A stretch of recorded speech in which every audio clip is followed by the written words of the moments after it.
হামলাটা না কয়েকদিন ধরে হচ্ছে, আমি ওভাবে বলিনি, বিকজ তারা আসে লাঠি নিয়ে আসে, রুমিন ফারহানা অকথ্য গালাগালি, নিচে নেমে আয়, এইটুকুই করে। আজকে যেটা হয়েছে 11:30 পৌনে 12টার সময় ওরা গেট এমন জোরে ঝাঁকি দিয়েছে যে আমার মনে হচ্ছে গেট ভেঙে ফেলবে। তারপর ওরা সবগুলো লাইট ভেঙে ফেলছে আমাদের গেটের। সিসিটিভি ক্যামেরা ছিল মার্কেটের, মাল্টিপ্ল্যান কম্পিউটার মার্কেট, ওই মার্কেটের সিসি ক্যামেরা ভেঙে ফেলছে। তারপরে ছাপার অযোগ্য গালি দিয়ে বলেছে তুই নেমে আয়, তারপরে তোর ব্যবস্থা আমরা নিচ্ছি।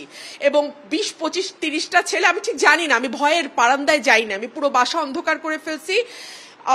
অন্ধকার করে আমি এখানেই ছিলাম। আজকে আমি আমার বাচ্চাদের সাথে, আমার ছাত্রদের সাথে আমি মানে কি বলবো ওটাকে, মানে একাত্মতা জানানোর জন্য আমি গিয়েছিলাম। আপনারা দেখেছেন আমি শহীদ মিনারে ছিলাম, আমি শহীদ মিনার থেকে এসছি সন্ধ্যার পরে, এবং আমি আসলে পালাবো না। আমি জানি অনেকেই বাসা ছেড়ে অন্য কোথাও আছেন, আমি জীবনে কোনোদিন বাসা ছেড়ে অন্য কোথাও থাকি নাই, আমার বাবাকেও আমি পালাতে দেখি নাই, আমিও পালাবো না। আর আমি আমার 86 বছরের মাকে নিয়ে থাকি, একা থাকি, আমি আল্লাহর দিকে ভরসা করে থাকি।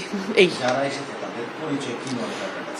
নিশ্চয়ই এটা বিরুদ্ধ পক্ষের কেউ, আওয়ামী লীগের কেউ, যুবলীগ, ছাত্রলীগের কেউ, বা তাদেরকে আসলে রাজনীতিবিদ বলাটাও রাজনীতিকে অনেক বেশি, মানে তাদেরকে সম্মান দেওয়া হয়। তারা আসলে গুন্ডা পান্ডা, এরকম মোটা মোটা লাঠি হাতে যেভাবে তারা গেট ঝাঁকিয়েছে, যেভাবে তারা লাইট ভেঙেছে, যেভাবে তারা একজন নারীকে বিচ্ছিরি ভাষায় গালাগালি করেছে, ওদেরকে রাজনীতিবিদ আমি বলতে চাই না। আমি রাজনীতিবিদকে এত নিচে নামাতে চাই না।